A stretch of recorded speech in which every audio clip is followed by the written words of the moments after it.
This weekend on an all-new Hot 20 countdown. We're celebrating here. Blake Shelton is looking for validation in all the wrong places. I lean on people like you to tell me if there's something's a hit or not, so I'm filing that away. But you just told me that every single thing on the album is a hit, so we can't miss.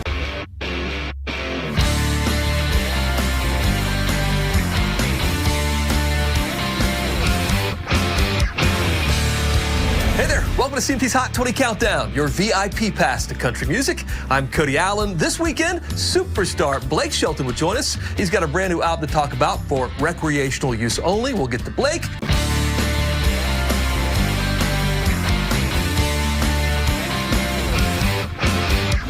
Welcome back to Hot 20. We've got Blake Shelton this weekend, and he's you got a beverage there. I'm getting ready for this, man. I got to loosen up. Yes. Loosen up. We have lots to talk about, including the brand new album for recreational use only, which I assume that's what the drink is also. Yes, it is. We're celebrating here. Well, we are. Yeah. It is a great album. I don't know how you're going to choose the singles off this album because everything is a hit to me. I hear it. It is that good. My hero. Do you feel that, though? Do you sense that yourself? I'm excited. You know, I'm to the point now that I'm not sure that I know what a hit is anymore. I try to just lean on people like you to tell me if there's something's a hit or not. So I'm filing that away. But you just told me that every single thing on the album is a hit. So we can't miss. It does feel like a new chapter for you, new energy, new label, all these things. I even got a new shirt. A new shirt to celebrate as well. Do you feel like it's kind of a new chapter for Blake Shelton releasing this album? I do. I definitely do. I think I'm fired up again about. I took a break after The Voice. You know, I was kind of faded away there for a couple of years, and I think that was a good thing. I probably indulged a little too much in it, like maybe for too long. By the time I decided, man, I'm ready to make a record again, it was almost like, man, I hope people still care, you know. I hope somebody wants to at least hear it, you know. But Texas doing so well, I'm really fired up about the whole album. I truly am, you know. 4 years since you've released a brand new album, so we're happy to have it. You told me one time before that the one thing you don't like about the business is naming albums. I think you really hit it out of the park this time. You like it? For recreational use only? Yeah. And you teased it at first, F-R-U-O. We're like, what does that mean on social media? And then you released the information, and we all knew. So how'd you come up with the title? I just literally was watching TV, and I knew that the pressure was coming down from the label, because now they want to know your album. They want the album done and titled and everything so they can print them on vinyl. Vinyl's the thing again. Right. It takes months to make these things, apparently. By the way, that's a side business I want to talk to you about when this interview's over. All right. And so I was just watching TV, and my manager texted and was like, dude, they really need to know, like, it's time. Yeah. And I just started trying to think of something ridiculous. I really did. It's something that people would hear and go, what? I'm telling you. Stay with us, more Blake. For recreational use only is the album.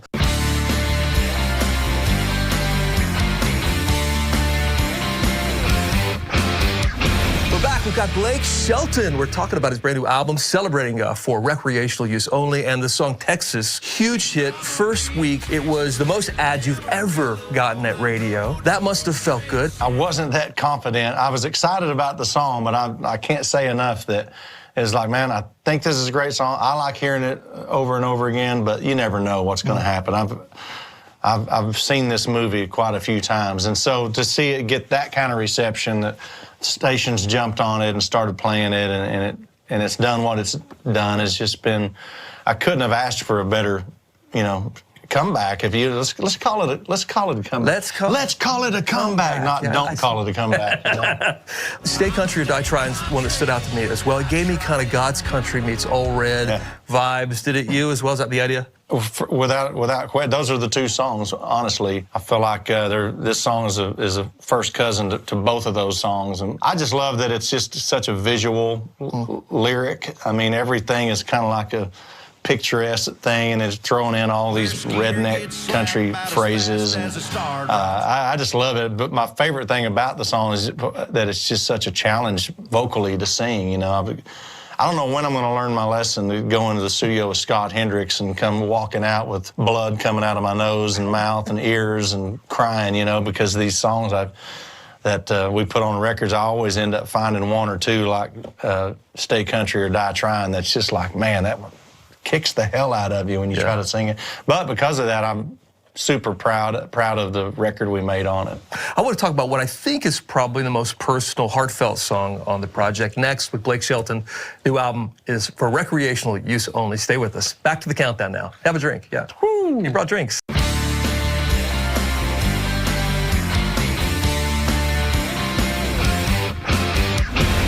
We've got Blake Shelton this weekend. His new album is for recreational use only. The song that really struck my heart was Let Him In Anyway. Lord, it ain't my place, but could you let him in anyway? I know this was probably one of your most powerful songs ever. Why'd you want to include that one on the new project? Well, Hardy sent the song over. He's the writer on the song, and I thought it was a mistake at first because it's such a powerful lyric and personal sounding song. I thought, man, you know, I've done that where I've sent the wrong text to somebody, you know, and I thought, what? Like, when I heard the song, I thought, that's got to be about something very personal to Hardy. And so I asked him, I said, hey, did you mean for me to get this thing? I want to cut it, but are you cool with that? And he's like, oh, yeah. He said that he had recorded a song already for his album that was in the same lane as that song. And I'm assuming he's talking about Give Heaven Some Hell. Yeah. And so for whatever reason, he ended up giving me the song, and I just think it's such a special song. I don't think the song's ever been written before from that standpoint. And wherever you are in your faith journey, there's no way that you don't wonder what happens to someone when they die, you know. And if you are someone that has faith, and then you know if your best friend died, if he checked the boxes along the way that would get him into heaven or not. And that's what this song is about. I just never heard a song written like that before. So good. Gwen, I heard that she cried her eyeballs out when she heard it as well. I think she listened to it like 4 times in a row, like just over and over and over again. So it's just powerful. It's such a powerful lyric. Hanging On, she also, Gwen, performs with you on the new project. The song Hanging On, by the way, so great. Thank you. So obviously you guys like being together, collaborating in the studio. Why do a breakup song, though? What's that about? You know what's funny is we talked about that. It was like, man, we've never done like a breakup song, have we? And then we realized the first song that she and I wrote together was called Go Ahead and Break My Heart.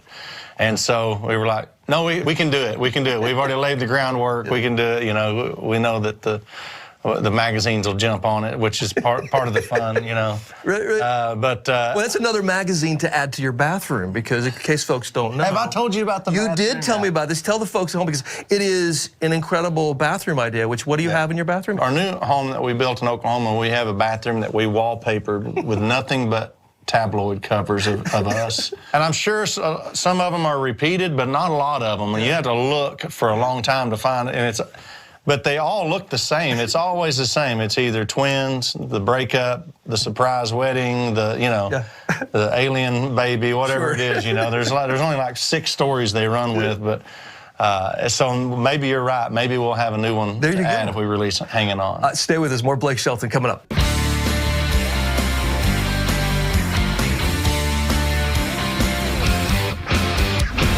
We've got Blake Shelton, who brought drinks, but a drink only for himself here. Man, you're working.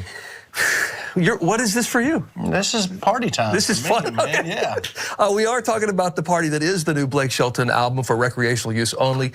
You perform with Craig Morgan. I know you've been a fan for him for a long time. Heaven, Sweet Home, another one of those heartstring kind of songs. Talk about that one for a second. Well, Craig lost a son.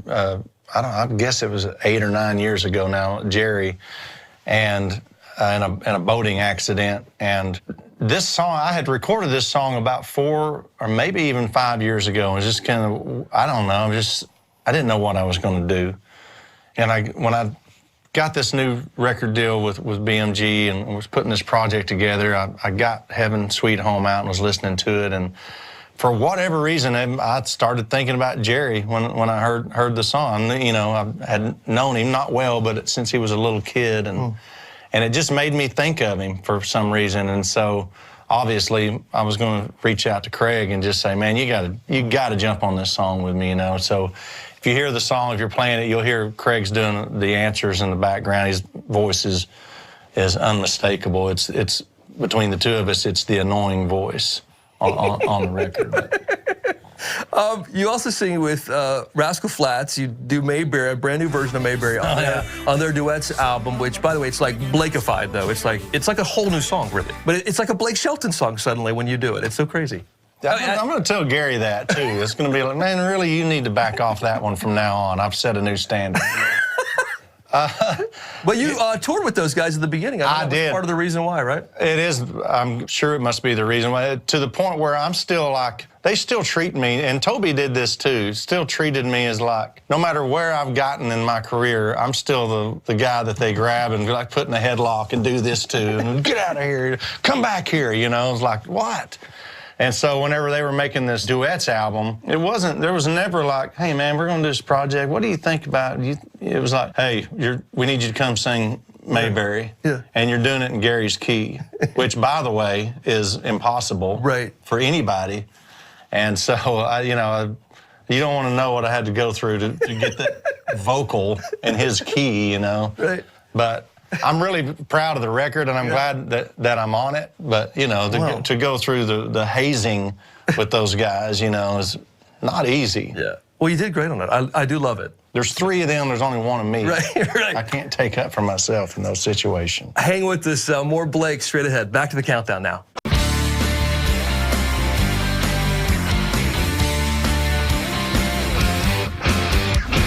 We've got Blake Shelton, who's not only got a brand new album for recreational use only, but also you're on a new show on CBS, our friends at CBS, called The Road, with Taylor Sheridan, of course, from Yellowstone fame. Keith Urban's on here. From Australia fame. Yeah. And he's done some things in country music, too. Yeah.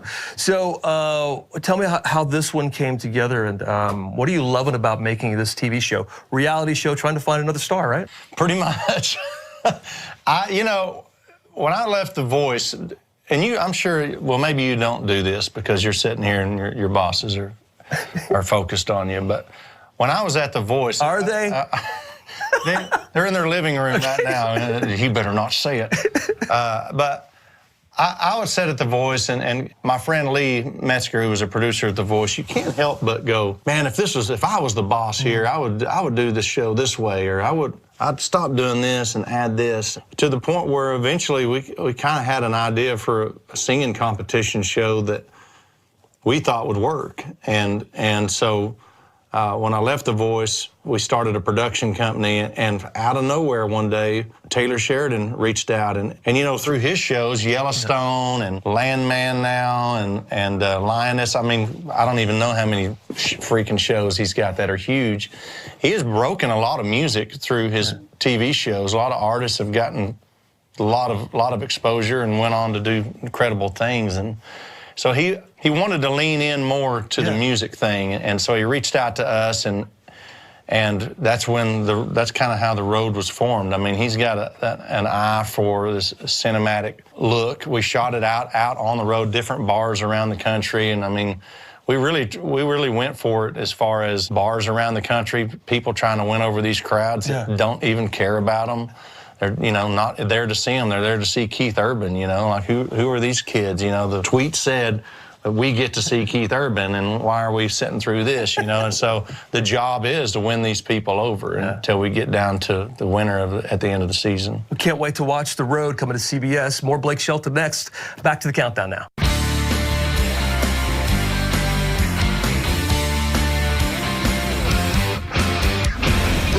Blake Shelton still drinking on this weekend's Hot 20. Seems early in the day for it, but no, of course not. For recreational use only is his brand new album. Now, I don't know if you saw this on social media, but our friend Luke Bryan posted this about you. Check this out. This kind of big guy tatted up.